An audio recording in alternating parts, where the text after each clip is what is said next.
여러분, 코로나 재난으로 예배당에 나와 함께 예배하지 못하는 우리의 현실이 참으로 비통합니다.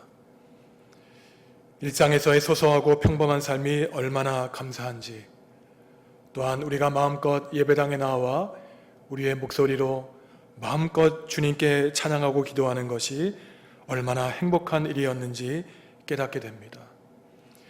외출을 자제하고 지내실 성도 여러분과 바이러스 감염으로 고통받고 있는 국민들, 사랑하는 가족을 잃어 슬픔 가운데 있는 사람들에게 성령 하나님의 위로가 함께 하시기를 간절히 빕니다. 예수님을 구주로 고백하는 그리스도인들은 이번 사태를 맞이해서 우리 자신과 교회와 사회의 모습을 되돌아보아야만 하겠습니다. 하나님이 우리에게 주시는 뜻이 분명히 있을진데 우리에게 주시고자 하는 메시지가 무엇인지 겸허하게 반성하는 계기로 삼아야 할 것입니다. 오늘 우리가 함께 읽은 로마서는 바울 사도가 로마에 흩어져 있는 교인들, 교회에 보낸 편지입니다. 로마서에 바울이 여러 가지 메시지를 주고 있지만 바울이 로마의 교인들에게 주고자 했던 문제는, 가장 핵심 내용은 사람이 죄와 고통의 문제에서 어떻게 구원을 받을 수 있는가, 우리가 겪고 있는 고난과 고통과 죄의 문제를 과연 우리가 어떻게 해결할 수 있는가의 문제를 놓고 바울은 교인들에게 편지를 보내고 있습니다. 과연 바울은 로마서 1장 16절과 17절에서 복음에 대해서, 또한 죄에서 구원받은 의인에 대해서 무엇이라고 말하고 있겠습니까? 바울 사도는 복음이란 모든 믿는 사람에게 구원을 주시는 하나님의 능력이라고 말씀하고 있습니다. 그리고 의인이 구원을 받는 것은 행위로 말미암는 것이 아니라 값없이 주시는 하나님의 복음의 은혜라고 말을 하고 있습니다. 사람이 아무리 많이 기도하고 사람이 아무리 말씀을 많이 읽고 아무리 구제하고 선행을 해도 자신의 힘으로는 구원받을 수 없다는 것입니다. 자기의 죄값을 치를 수 없다는 것이죠. 오직 죄인된 우리가 구원받을 수 있는 것은 하나님이 하늘에서 값없이 베풀어 주시는 복음의 은총으로 우리는 구원을 받을 수 있다고 바울 사도는 우리에게 강하게 말씀하고 있습니다. 성경은 기본적으로 우리가 고통을 당하는 주된 이유가 우리가 저지르는 죄 때문이라고 말하고 있습니다. 사람은 태생적으로 연약하기 때문에 죄를 짓고 살 수밖에 없습니다. 죄에서 자유로운 사람은 아무도 없죠. 욕심을 부립니다. 탐욕을 부립니다. 오히려 죄를 쫓고 죄를 사랑하죠. 짐승은 배불리 먹으면 먹기를 그만두지만 사람은 아무리 배불리 많이 먹고 나서도 앞으로 먹을 것을 더 챙겨 놓습니다. 바로 이러한 탐욕과 죄 때문에 사람뿐 아니라 모든 피조물이 고통을 받게 되는 것이죠. 이번 코로나 사태도 바로 그러합니다. 얼마 전 미세먼지도 사람이 생태계를 파괴하여 벌어진 일이죠. 성도 여러분, 한번 거슬러 올라가 보십시오. 이번 코로나 사태, 미세먼지, 조금 더 과거로 거슬러 올라가면은 조류독감, 달걀파동, 메르스 등 다 사람이 생태계를 파괴한 데에서 온 일입니다.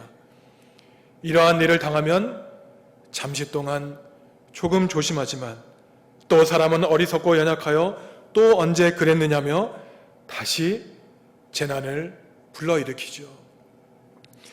바울 사도는 오늘 로마서 8장 16절에서 현재 그리스도인들이 고난을 분명히 당하고 있다고 말을 하고 있습니다. 하지만 장차 나타난 영광과 비교할 수 없다고 오늘 편지를 시작하고 있죠. 바울이 말하는 고난은 예수 그리스도를 믿기 때문에, 바로 그 믿음을 가졌다는 이유 하나만으로 경건한 사람이 불의한 사람들 또는 유대인들에게 당하는 고난을 말합니다. 사실 그렇기 때문에 오늘 우리가 당하는 이 코로나 사태 때문에 당하는 고난은 우리가 과연 고난이라고 말할 수 있을까? 우리가 부끄럽고 죄를 짓기 때문에 당하는 고난이기 때문에 감히 우리는 바울이 말하는 고난이라고 말할 수는 없지만, 그래도 우리가 뻔뻔히 우리가 당하는 고난을 하나님께 아뢰며 주님, 우리의 고난을 어떻게 해결할 수 있습니까? 하나님께 영적인 음성을 듣기를 원하는 것이죠. 경건한 사람들이 믿음 때문에 당하는 고통과 고난은 아직 하나님의 나라가 완성되지 않았기 때문에 하나님이 완성하실 새하늘과 새 땅이 올 때까지 신앙인들이 어쩔 수 없이 겪어야 하는 필연적인 고난이라고 바울 사도는 말하고 있습니다. 하나님이 종말의 때 우리에게 주실 영광의 날까지 우리는 고통을 참고 이겨내야 된다고 바울은 결론적으로 말하고 있는 것이죠. 그런데 문제는 사람이 저지르는 죄 때문에 사람이 고난을 당하면 이해하지만 우리가 저지르는 죄 때문에 모든 피조물이 탄식하며 고통당하는 데 문제가 있습니다. 19절과 20절의 말씀을 읽어드립니다. 피조물이 고대하는 바는 하나님의 아들들이 나타나는 것이니 피조물이 허무한 데 굴복하는 것은 자기 뜻이 아니요 오직 굴복하게 하시는 이로 말미암음이라. 피조물은 사람들의 죄 때문에 신음하고 탄식하고 있다는 것입니다. 악한 사람들이 자연을 마구 개발하고 학대하기 때문에 사람 위에 자연물들이 고통을 당하고 있다는 것이죠. 그래서 피조물이 기다리고 있는 것이 한 가지 있는데 그것이 무엇이냐면은 하나님의 사람들이 나타나기를 기대하고 있다는 것입니다. 양심이 바른 사람들, 하나님의 복음을 듣고 하나님 나라의 사명을 감당할 사람들이 하루빨리 나타나 파괴된 세상을 다시금 회복시켜 주기를 피조물은 기다리고 있다는 것입니다. 그래서 19절이 말하는 하나님의 사람들은 과연 어떠한 사람일까요? 서로 경쟁하여 이웃과 친구를 밀어내고 사람들을 죽여 자기만 승리하는 세상의 질서, 탐욕과 죄가 다스리는 세상의 질서를 따라 사는 사람들이 하나님의 사람들이 아닙니다. 피조물이 고대하는 기대하는 하나님의 사람들은 자기를 비우며 겸손하게 하나님 나라의 질서를 시행할 하나님의 사람들인 것이죠. 그래서 2020년 3월 우리가 코로나 사태를 겪으며 우리가 하나님께 보내달라고 간구해야 되는 사람들은 바로 하나님 나라의 사람들인 것입니다. 하나님의 사람들이 하나님 나라의 질서를 다스릴 때에 피조물도 고난에서 해방되어 하나님의 사람이 누리는 영광과 자유를 누리게 될 것이라고 바울 사도는 말하고 있는 것이죠. 21절과 22절 말씀입니다.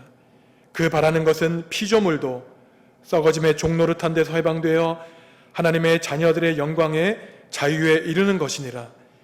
피조물이 다 이제까지 함께 탄식하며 함께 고통을 겪고 있는 것을 우리가 아느니라. 지금 사람만 고통당하는 것이 아니라 피조물도 고통을 겪고 있다는 것입니다. 오늘날 우리 주변에 소, 닭, 오리, 돼지 등이 신음하고 있죠. 집짐승뿐만이 아닙니다.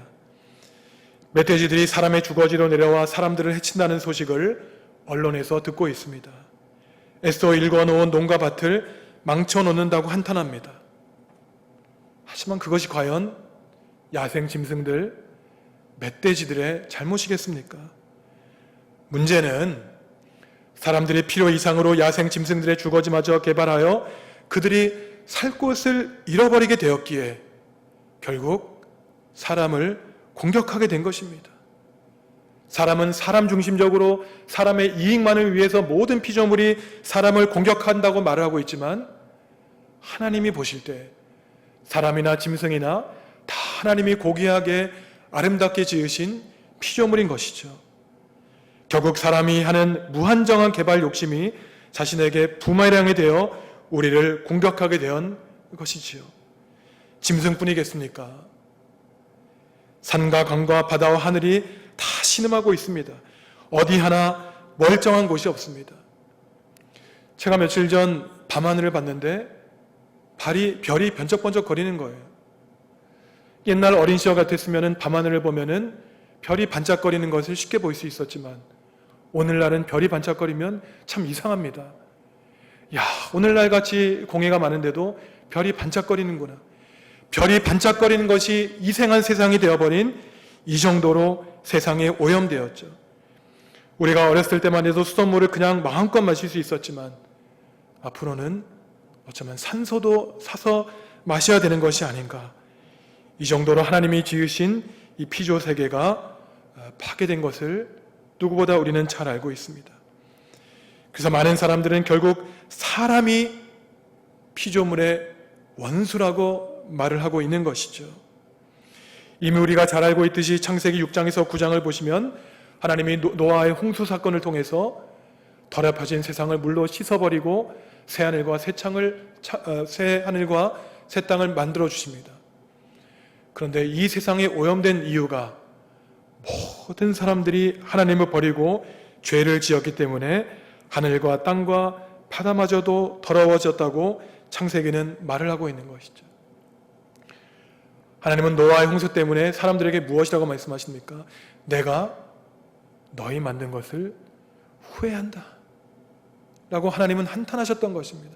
어쩌면 지금 오늘도 이 코로나 사태를 보시며 메르스 사태를 보시며 조류족감 사태를 보시며 내가 사람 만든 것을 후회한다라고 하나님은 한탄하지 않으시는가? 하나님의 마음을 헤아려 보아야 되겠죠. 그래서 오늘 21절에서 바울 사도는 모든 피조물이 사람 때문에 잃어버린 자유를 다시 회복하기 위해 탄식한다고 말씀하고 있습니다. 모든 피조물이 탄식하니 우리 사람도 탄식할 수밖에 없죠. 자연 없이는, 물과 공기 없이는 사람은 살 수 없는 연약한 존재이기 때문입니다. 그래서 23절에서 바울은 사람 또한 탄식한다고 말을 하고 있습니다. 그뿐 아니라 또한 우리, 곧 성령의 처음 익은 열매를 받은 우리까지도 속으로 탄식하여 양자 될 것, 곧 우리 몸의 속량을 기다리느니라. 바울은 우리 사람은 참 원래 고귀한 존재라고 말을 하고 있는 것입니다. 왜냐하면 성령의 처음 익은 열매라는 것이에요. 하나님이 이 땅에 수많은 열매를 지어주셨는데 그 가운데 가장 중요한 열매가 무엇이냐? 바로 사람이라는 것입니다. 그런데 하나님이 처음으로 우리에게 지으신 그 아름답고 고귀한 모습을 다 잃어버리고 피조물이 탄식하기에 사람이 탄식하고 한숨 지으며 하루빨리 우리가 하나님께 구원받기를, 다시금 하나님의 귀한 아들과 딸이 되기를 탄식하며 간구하고 있다고 바울 사도는 말을 하고 있는 것입니다. 바로 오늘 우리도 하루빨리 이 악한 바이러스에서 해방되기를 바라는 것이죠. 이 마스크 하나에서 구원받기를 바라는 것입니다. 여러분, 우리 인간이 얼마나 부끄럽고 연약한 존재가 되었습니까?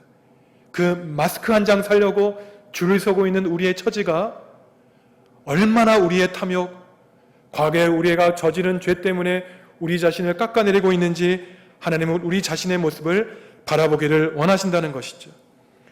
그런데 하나님이 원하시는 것은 우리가 죄와 탄식 가운데 머물러 있기를 원하시지 않으십니다. 진정 하나님이 우리에게 원하시는 것은 탄식을 그치고 하나님께 구원받아 원래 고귀한 우리의 신분을, 자유와 해방을 얻기를 하나님은 바라시는데 그 방법이 바로 로마서 8장 24절과 25절에 나오고 있습니다. 우리가 소망으로 구원을 얻었음에 보이는 소망이 소망이 아니니 보는 것을 누가 바라리요? 만일 우리가 보지 못하는 것을 바라면 참음으로 기다릴지니라. 바울 사도가 친절하게 우리에게 이 고난에서 해방되는 방법을 알려주는 것입니다. 첫째는 무엇입니까? 소망을 가지라는 것이에요. 소망으로 구원을 얻는다는 것입니다. 고난 가운데 약해지고 절망하면 결국은 우리가 죽음을 자초한다는 것이죠. 그런데 문제는 무엇입니까? 참된 소망은 보이는 데 있는 것이 아니라는 것이죠.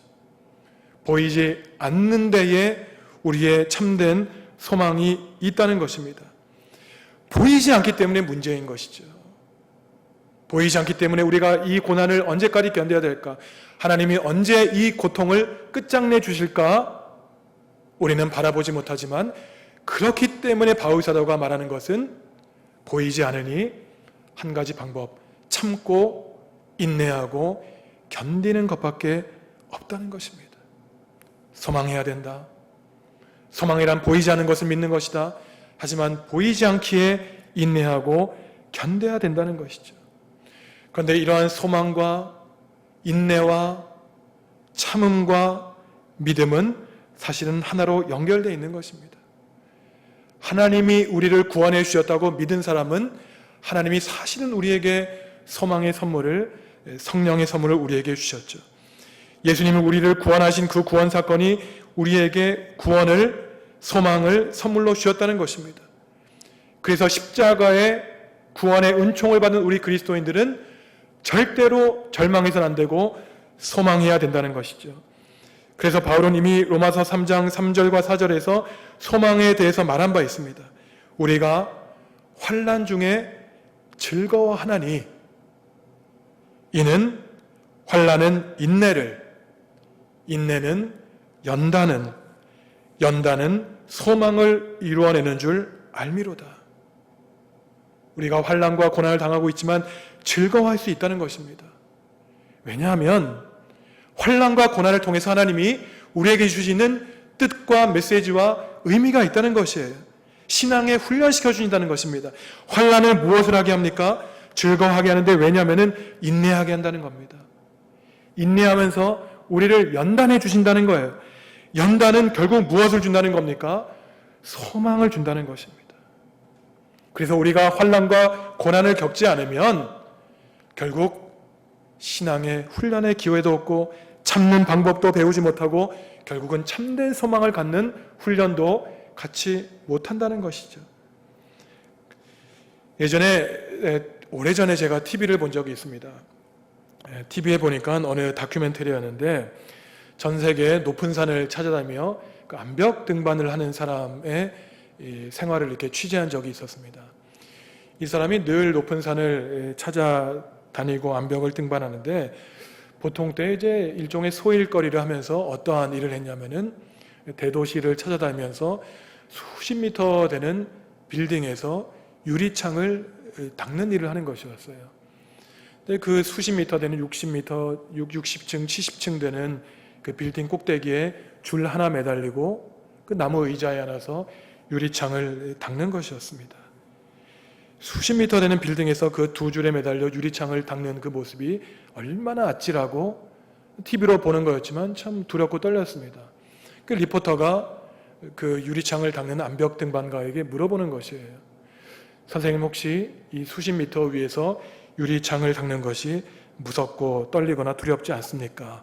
이렇게 질문하는데 그 질문이 너무 어리석어 보였습니다. 그 수십 미터에서 유리창을 닦는 것이 얼마나 무섭겠습니까? 그런데 이 암벽 등반가가 이렇게 대답하는 것이었어요. 저도 수천 미터 되는 산에 올라가면 암벽 위에서 또한 이 유리창에서 유리창을 닦을 때는 참 무섭고 떨립니다. 그런데 한 가지 비결이 있는데 그 비결이 무엇이냐면은 아래를 안 보는 것입니다. 이 얘기를 하는 거예요. 여러분, 너무 그 대답이 단순했습니다. 아래를 안 보면은 내가 1층에 있는지 2층에 있는지 모른다는 것이에요. 한 가지 비결은 위만 쳐다본다는 것입니다. 여러분, 우리 신앙인도 그랬죠.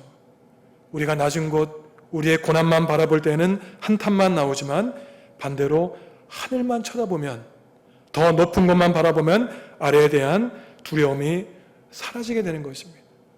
비록 우리 사람은 두 발로 이 땅을 딛고 사는 사람이지만 하나님의 자녀이기에 하늘을 바라보고 살 수 있는 권한을 우리에게 주셨고 하늘나라의 소망을 하나님은 우리에게 부어주신 것이죠. 성도 여러분, 그래서 우리는 고난과 고통 가운데 소망을 가지고 살 수 있는 것입니다. 여기까지는 굉장히 좋죠. 이론상으로는 우리가 다 이해할 수 있습니다. 고통과 고난 가운데 인내해라, 참고 기다려라, 믿음을 가져라, 소망을 가져라. 하루 이틀은 지낼 수 있지만 시간이 지나며 우리는 연약하기에 또 믿음을 잃어버리고 절망하고 결국 인간의 방법을 찾게 됩니다. 바울 사도도 우리의 연약함을 잘 알고 있었죠. 바울 사도도 그랬지 않습니까? 내가 마음으로는 하나님의 성령의 법을 따르기 원하지만 육신이 약하여 죄의 법을 따른다. 바울도 그랬습니다. 그래서 우리의 인간의 연약함을 알고 있죠. 사람의 연약함을 보며 바울 사도는 모든 피조물과 우리 사람을 위해 탄식하는데, 누가 탄식한다 그럽니까? 성령 하나님이 탄식하고 계신다. 26절과 27절의 말씀이죠. 이와 같이 성령도 우리의 연약함을 도우시나니 우리는 마땅히 기도할 바를 알지 못하나 오직 성령이 말할 수 없는 탄식으로 우리를 위하여 친히 간구하시느니라. 마음을 살피시는 이가 성령의 생각을 아시나니 이는 성령이 하나님의 뜻대로 성도를 위하여 간구하심이니라. 우리는 어떻게 기도해야 되는지 모를 때가 있다는 것입니다. 성령 하나님이 그러한 우리의 사정을 알고 계시다는 거예요. 근데 조금 이상하죠. 우리는 매일매일 기도합니다. 또 예수님도 우리에게 기도하는 방법을 마태복음에서 누가복음에서 주의 기도를 알려주셨죠. 바리새인의 형식적인 기도에 맞서 너희는 이렇게 기도해라. 쓸데없이 많은 말 많이 하지 말아라. 중언부언하지 말아라. 많은 사람들이 앞에서 보는 데서 기도하지 말아라. 그러시면서 하늘에 계신 우리 아버지의 이름을 거룩히 여기시며 주님의 기도를 알려주셨습니다. 그런데 왜 성령 하나님이 우리가 기도하는 방법을 모른다고 그러실까요? 우리의 일상의 기도의 형태를 주님도 알고 계시기 때문이에요. 여러분들 어제 오늘 그리고 일주일 동안 기도하신 모습을 한번 돌이켜 보십시오. 매번 우리를 같은 기도를 합니다. 나를 위한 기도, 가족을 위한 기도, 자녀를 위한 기도, 조금 더 넓히면 직장을 위한 기도, 교회를 위한 기도, 나라를 위한 기도, 환자를 위한 기도. 그렇지만 그 기도의 패턴이 매번 같아요. 그러니까 사실 우리가 새벽에 기도하든 밤에 기도하든 기도의 처음부터 끝까지 우리는 이미 다 알고 있습니다. 매일매일 그렇게 똑같이 기도했기 때문이죠. 그래서 처음 간절하게 기도했던 것이 이제는 식상하게 되고 늘 뻔한 기도를 우리가 드리고 있는 거예요. 그래서 기도하면서도 다른 생각을 합니다. 기도하면서도 직장 생각, 가족 생각, 늘 우리의 생각이 분산되고 늘 찜찜한 상태로 기도하는 것이죠. 내가 30분을 앉아 있어야 되나? 1시간을 앉아 있어야 되나? 왜 시간이 가지 않는가? 왜 그렇습니까? 매일매일 기도하는 그 시간이 습관처럼, 버릇처럼 그저 일상의 기도가 되었기 때문인 것이죠. 그래서 성령도 우리의 연약함을 도우시나니 우리는 어떻게 무엇을 기도할 바를 알지 못하기 때문에 하나님의 뜻대로 성령 하나님께서 기도해 주신다고 우리는 성령 하나님은 우리에게 말씀하고 계시는 것이죠.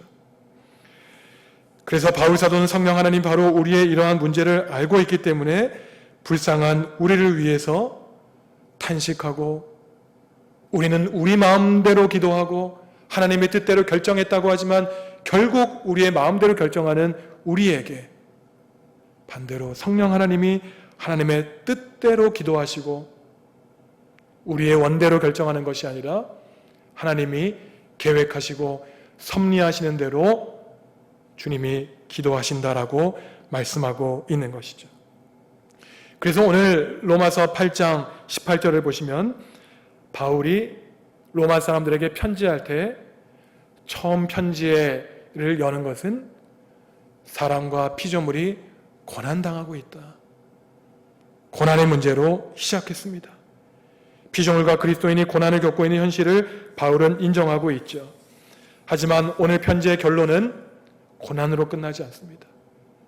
소망과 인내와 영광으로 끝나게 되죠. 그것은 사람의 힘과 능력과 노력 때문이 결코 아닙니다.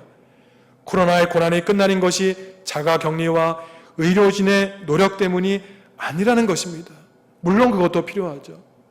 경제 정책도 필요하고 정치인들의 정책도 필요하겠지만 우리 신앙인들에게 가장 필요한 것은 바로 하나님의 뜻대로 기도하며 소망을 잃지 않는 것입니다.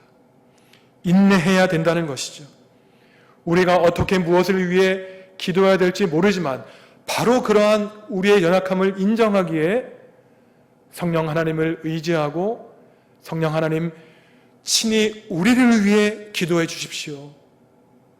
간절하게 우리의 몸과 마음을 바쳐 하나님을 의지하며 하나님께 도우심을 간구하는 것입니다. 비록 우리는 어리석어서 어찌할 줄을 모르지만 우리의 마음과 소원을 아시는 성령께서 기도할 줄 모르는 우리를 위해 친히 탄식하며 간구하신다는 사실을 믿어야 되는 것이죠. 그래서 바로 오늘 우리는 2020년 이 코로나 사태를 보내며 영적인 기회로 삼아야 되는 것입니다. 하나님이 우리에게 주시는 고난의 메시지를 발견해야 되는 것이죠. 그 메시지가 무엇입니까? 평소에 소소했던 일상의 행복, 예배당 문을 내 손으로 밀고 나와 예배당 의자에 앉아 주님께 무릎 꿇고 두 손 모으고 기도하는 것이 얼마나 소중했던 것이었는가. 그 소중한 행복을 모르고 분에 겨워 살아왔던 우리의 오만함을 하나님을 알기를 원하신다는 것입니다. 이 한국교회의 교회 문이 언제까지 닫힐지 참으로 안타까운 일이지만 하나님은 이 시간을 통해서 우리의 죄악을 돌이키고 회개하며 이 피조 세계를 우리의 마음대로 파괴한 우리의 죄악을 무릎 꿇고 고백해야 된다는 것이죠. 우리가 가지고 있는 이 시편 150편으로 이루어진 시편은 사실 성도들의 기도문입니다. 150개의 기도문 가운데 가장 많은 양을 차지하는 기도가 놀랍게도 탄식의 기도예요. 감사의 기도, 찬양의 기도가 아닙니다. 탄식의 기도가 시편의 150편 가운데 반 이상을 차지하는 것은 아마도 과거나 현재나 미래나 우리 인생에는 늘 고난과 고통과 괴로움이 끊이지 않는다는 것을 하나님은 우리에게 알려주시는 것 같습니다.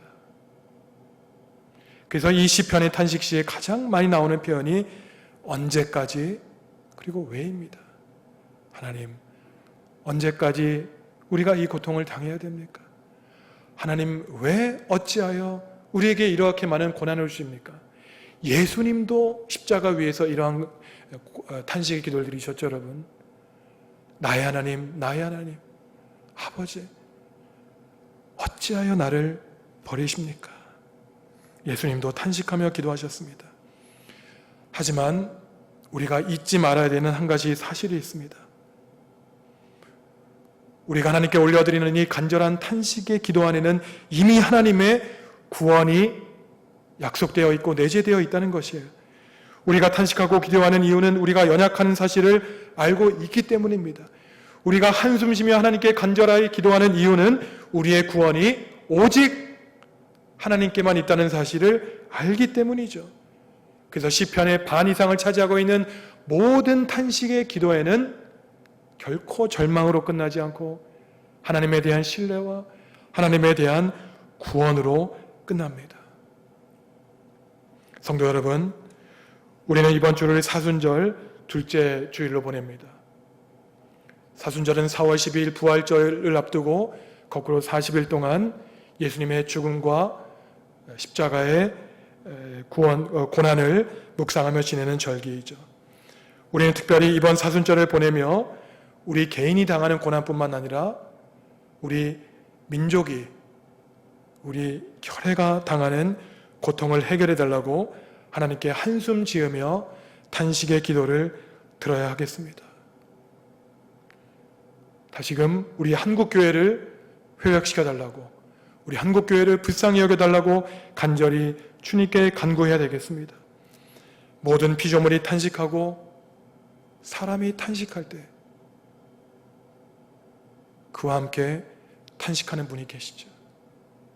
성령 하나님이 우리를 위해 탄식하십니다.